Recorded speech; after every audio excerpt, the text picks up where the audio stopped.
All right, sports fans, how's everybody out there doing? William Martin coming at you one more time here on YouTube with another edition of the 300 Pounds of Sports Knowledge Podcast. Now, coming into round one of these NBA playoffs, I expected that the Los Angeles Lakers were going to have their hands full with Anthony Edwards and the Minnesota Timberwolves. And so far, it's playing out that way. Now, through four games in this series, Edwards is averaging just under 30 points per game. And this afternoon, we saw Ant Man go off. Okay. He got 43 on the Lakers. And in my opinion, it was an easy 43. Okay.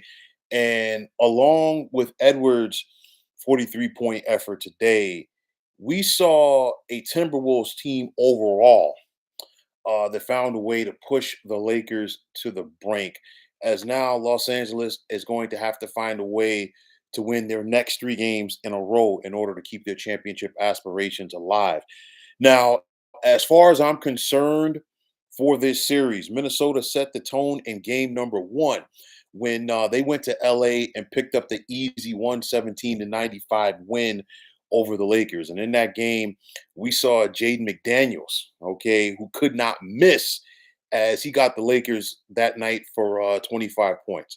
All right. Since then, especially when the series shifted to Minneapolis for games three and four, it's been all about Anthony Edwards. And at the end of the day, the Lakers simply have just not had an answer for this guy. And I mean, it's one of those where Ant Man is still young, all right, but nobody should really be surprised from what we're seeing. Why? Because we saw it last year where he was able to elevate his game to another level in the postseason. It's kind of like, he's a guy that wants the spotlight on him.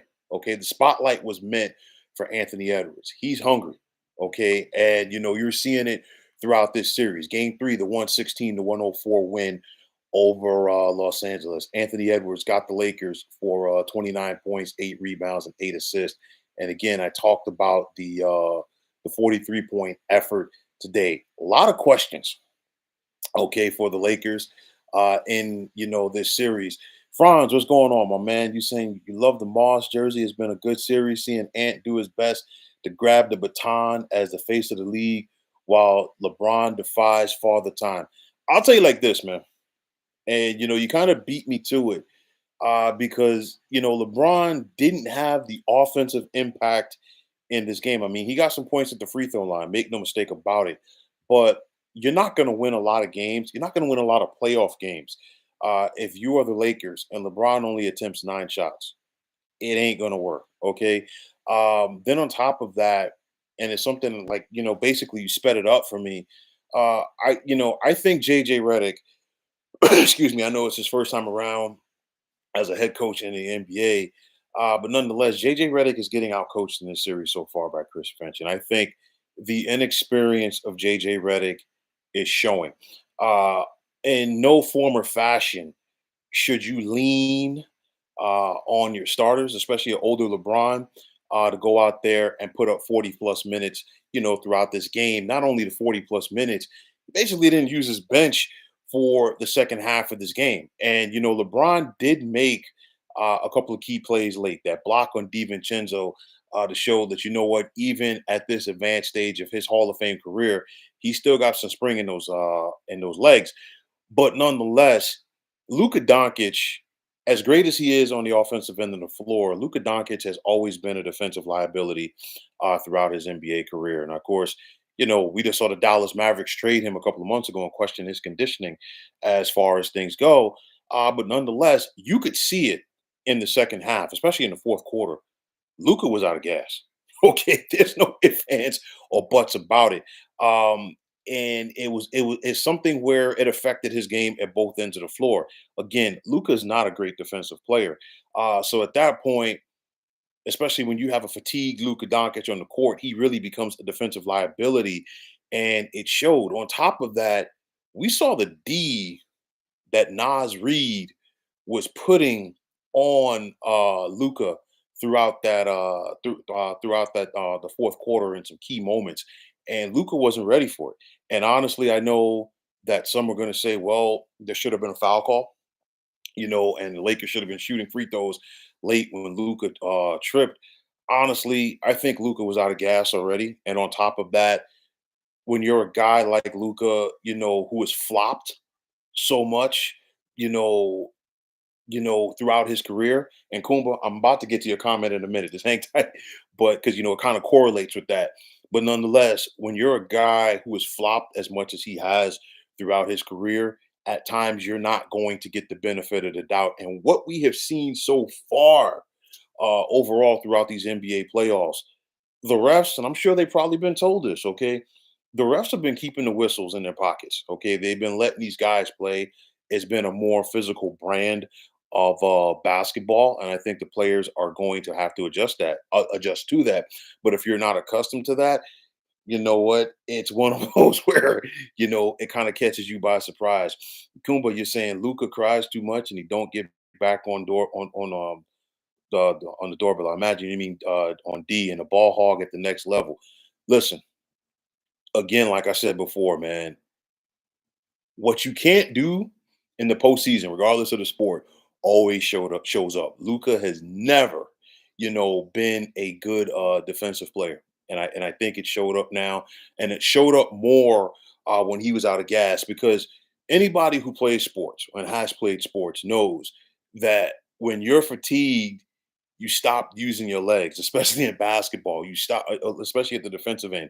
You stop using your legs. You start reaching, and then on top of that, if your legs aren't there, it shows in your jump shots as well. And you saw a lot of those threes late from the Lakers.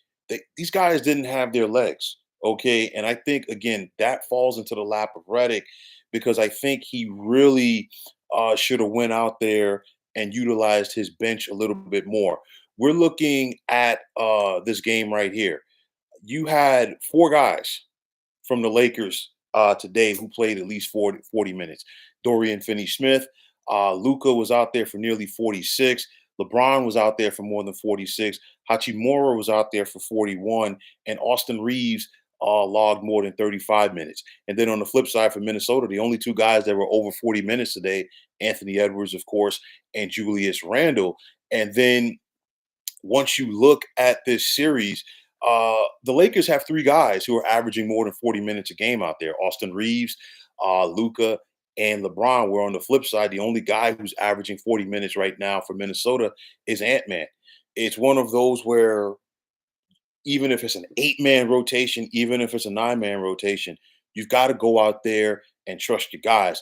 This isn't, a 2K situation where you know what, you can adjust the settings and be like, hey, you know what, I can just play all five of my starters throughout the game and I'm good. No, no, no, no, no, no, no. You have to utilize your bench, and I think it's a scenario where that right there was part of the reasoning that hurt the Lakers.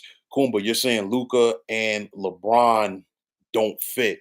Well, the thing is like they're basically the same guy as far as what they do at the offensive end of the floor. LeBron could get a triple double whenever he wants to, especially in his prime. Same thing with Luca. But at the end of the day, I think you've got to have more ball movement. And I think what's for me, I think the difference in this game on this series so far, the depth of the Timberwolves. Chris Finch is a better X's and O's guy than JJ Redick, and it's showing right now. Okay, and it's one of those where I said it when the Lakers brought in JJ Redick, and I said it, LeBron's podcasting buddy. And it's one of those where, we see the new trend or one of the new trends in the NBA where, you know what, you bring in a former player. Yeah, I know JJ Redick. I think he coached a little high school ball or whatever before coming to the NBA to coach. But you know what? It's not the same. Okay. And you need guys who kind of put in that work as an assistant who, built things. And I look at this Timberwolves team right now. Now, I'm not going to sit up here and say I told you so. I did not pick them coming into the series to win. Okay, I didn't. I did say the Lakers are going to have to pack a lunch to go out there and beat them, and they damn sure are because they're going to have to go out there and win the next three in a row. But Nonetheless, you can make the argument and say that this Timberwolves team right now, playoff wise, is better than the team last year. No disrespect to Carl Anthony Towns. I know that he's doing his thing. He stepped up today for the New York Knicks in their game 4 win over the Detroit Pistons. But nonetheless, I look at this Minnesota team, they're a little bit quicker. Okay. And you look at what they're getting from their bigs.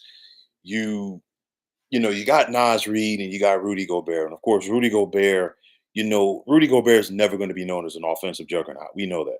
But nonetheless, you've got Nas Reed as well. And Nas Reed brings them, a lot of minutes off of the bench. You see what he can do. He can hit that outside shot consistently. He can rebound. He plays D. And again, he frustrated Luka Doncic. And that's the thing right there. We're seeing a Timberwolves team, and this goes back to last year's run to the Western Conference Finals for them.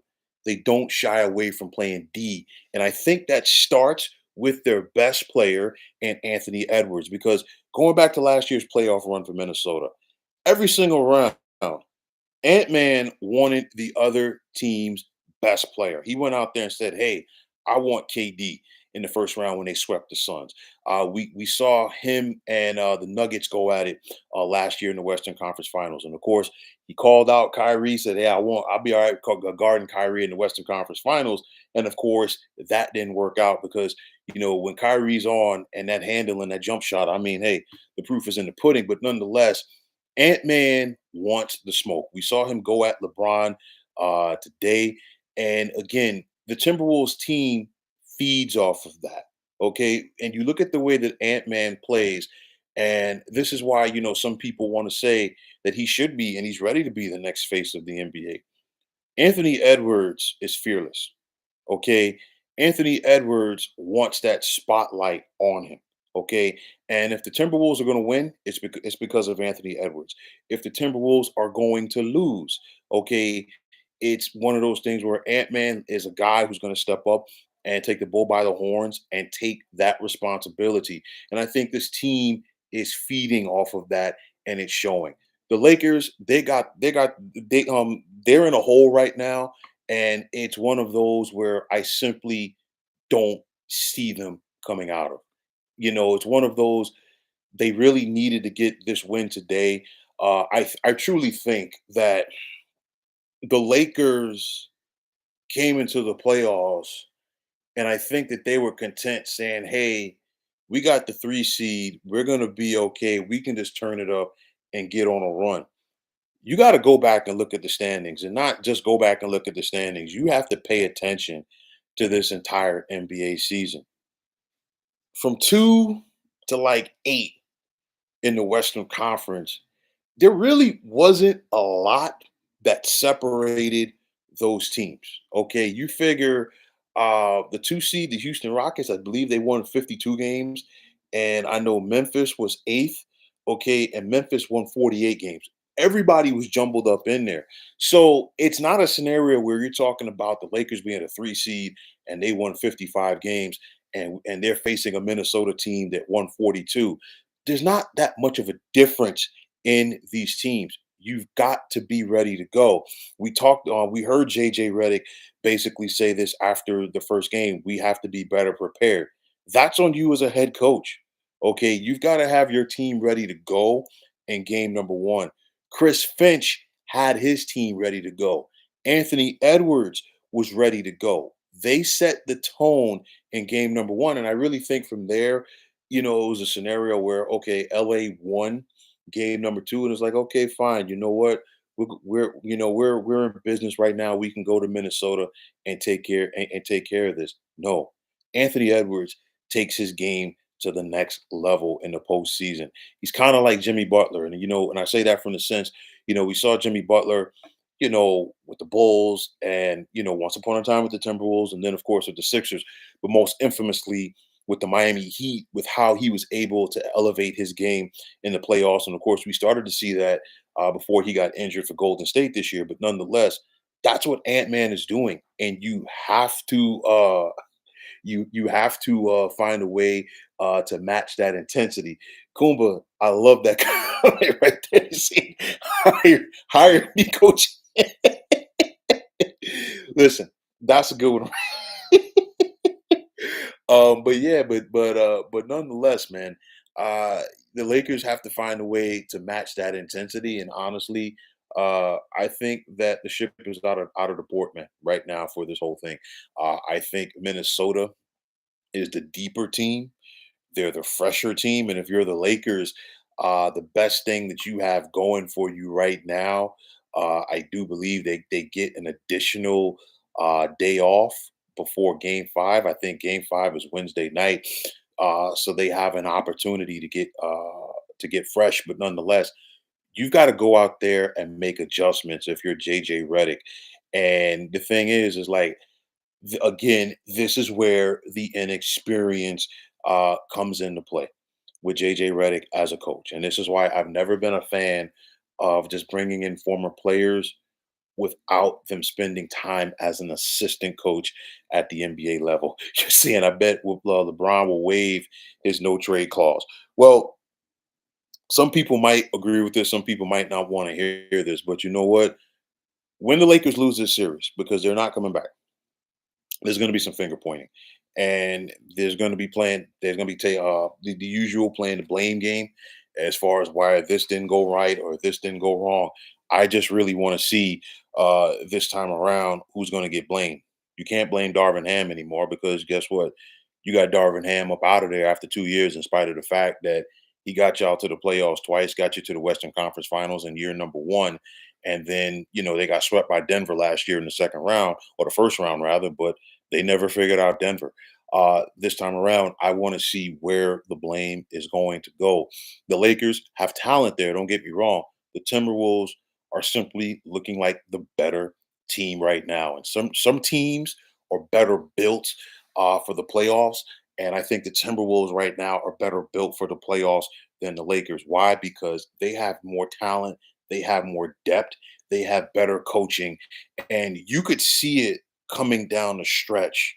They had the fresher legs, and it showed. Okay. And again, that comes back to coaching because you've got to know your personnel if you're JJ Redick. Luka Doncic cannot go out there and play 45 minutes. I'll tell you like this. If the Lakers expect Luka to go out there and play 40 plus minutes in the next three games in order to beat Minnesota, they have something else coming. Luka's not built like that.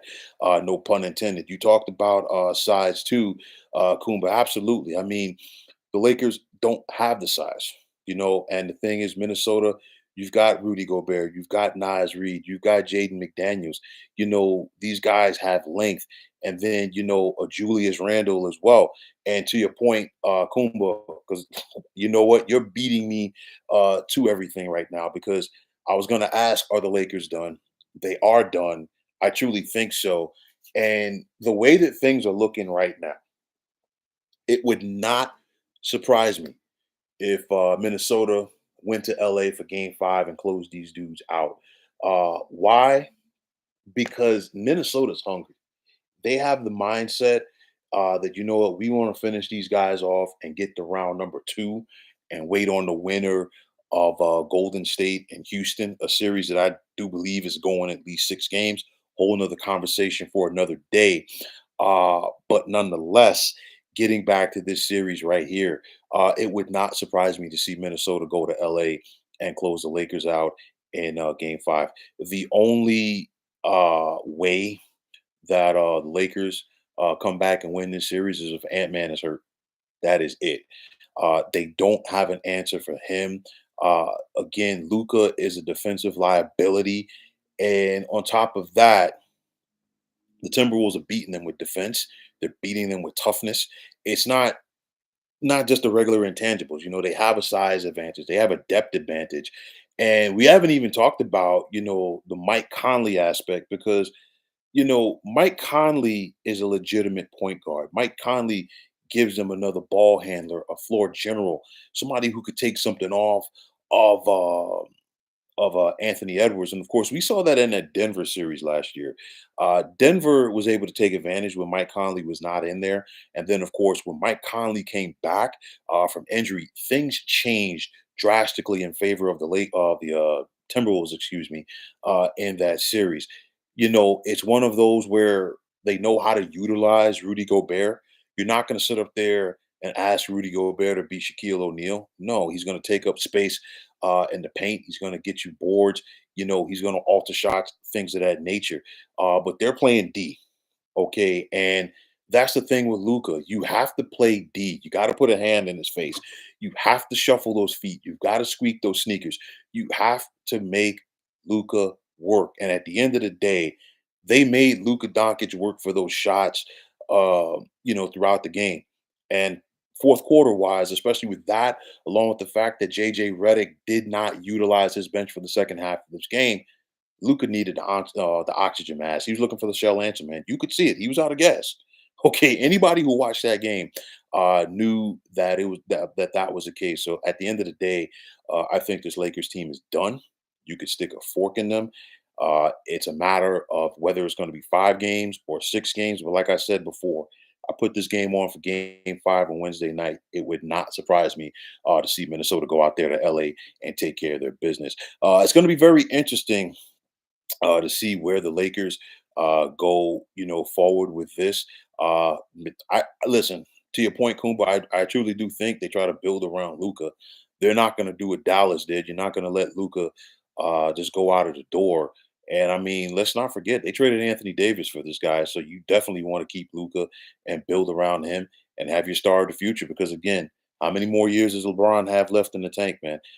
He helped bring a championship to the Lakers. He got the opportunity to play with his son, Bronny, this year, which is something that he wanted to do. Now I think everybody's got to go forward. But at the end of the day, Minnesota has been the better team in this series. Ant Man is the real deal. We already know that. You're saying you wouldn't give Luca the max.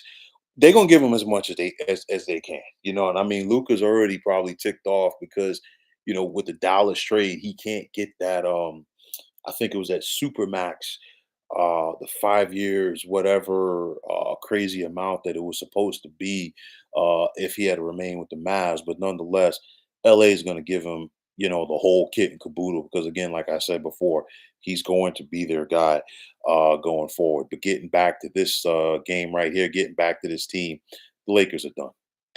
There's no ifs, ands, or buts about it, unless you have a Herculean effort from the likes, of Austin Reeves and Rui Hachimura and others. It ain't gonna happen. And again, JJ Redick ain't using his bench. Five guys ain't gonna go out there and beat 9 or 10 guys. I mean, it's the simple laws of mathematics. They simply are not going to do it, and that's what Reddick is basically trying to go out there and get this team to do. The Lakers are done, man, and I really want to see where they go from here. But nonetheless, getting back to Ant Man, he's a problem. We already knew that, and now he's giving the Lakers and LeBron and Luca, a front row seat to that. And at this point, whether we're talking about Timberwolves against Rockets or Timberwolves against Warriors in the second round, I think what it's going to be must see TV. Everybody, or most people, or some people rather, basically had it penciled in, thinking we were going to get Warriors, Lakers in the second round because some people really wanted to see, Warriors and Lakers here in the first round, and of course, it did not work out when Golden State lost that final game of the regular season to the Clippers. But nonetheless, man, Ant Man, just like he did last year, he's shattering some dreams, man. He sent KD home in round number one, and he's 48 minutes away from doing the same to LBJ. You're saying Ant plays hard, he plays D, he's better than Luca. Listen, Ant Man, and I'm not gonna say Jordan, but Ant Man defensively will pull those shorts up. He'll sit in the chair. He'll look you in the eye, and he wants to play D. Okay. And Ant Man is a guy within the rules. He wants to go out there and take you out of your game. And again, that gets back to what I said before. Our brother's hungry.